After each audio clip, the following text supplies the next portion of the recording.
வணக்கம் நண்பர்களே. இந்த வீடியோல ஸ்பெசிஃபிக்கா நான் டிஸ்கஸ் பண்ண போற டாபிக் வந்து பாத்தீங்கன்னா it's all about SSV Jaiswal. SSV Jaiswal பொறுத்தவரைக்கும் பாத்தீங்கன்னா நல்ல ஃபார்ம்ல இருக்கும் போது இஸ் லுக்கிங் கிரேட்டுங்க. ஆனா அண்டர் பிரஷர்ல வந்து பாத்தீங்கன்னா கொஞ்சம் கிரம்பிள் ஆயிடுறாரு. அதுக்கு காரணங்கள் இருக்கு. ஜெய்ஸ்வால் கிட்ட நிறைய பிரச்சனைகள் இருக்கு.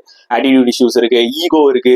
அதே மாதிரி பாத்தீங்கன்னா அந்த துருதுருனஸ், அந்த யங் பிளேயர் அது ஆப்வியஸ்லி இருக்கதான் செய்யும். பட் அவர் நிறைய விஷயங்களை லேர்ன் பண்ணிக்கணும். டெஸ்ட் கிரிக்கெட்ல வந்து பாத்தீங்கன்னா நீங்க அந்த டெஸ்ட் கிரிக்கெட்டுக்கு ஒரு ரெஸ்பெக்ட் கொடுத்து விளையாடாம இருந்தீங்கன்னா இந்த மாதிரி ஒரு ஃபார்மேட்ல நீங்க சர்வே ஆகிறது ரொம்ப ரொம்ப கஷ்டம்.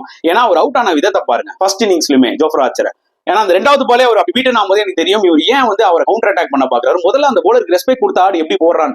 செகண்ட் இன்னிங்ஸ்லயுமே அதுதான் நடந்துச்சு. Just outside of stump ஒரு ஷார்ட் பால். ஜென்ரலா ஜெய்ஸ்வால் என்ன பண்ணிருப்பாரு, அப்படி கட் ஷாட் ஆடி இருப்பாரா. அந்த ஷாட் வந்து ஒரு என்ன ஷாட்னே சொல்ல தெரியலங்க எனக்கு.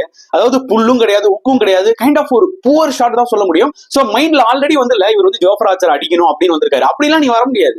சம்டைம்ஸ் கண்டிஷன்ஸும் பார்க்கணும், இந்தியாவோட நிலைமையும் பார்க்கணும். அவர் அவுட் ஆனார் பாத்தீங்களா, இங்கிலாந்துக்கு அது ஒரு ஃபிளட் கேட் ஓபன் பண்ண மாதிரி ஆயிடுச்சு. Very disappointed with Jaiswal.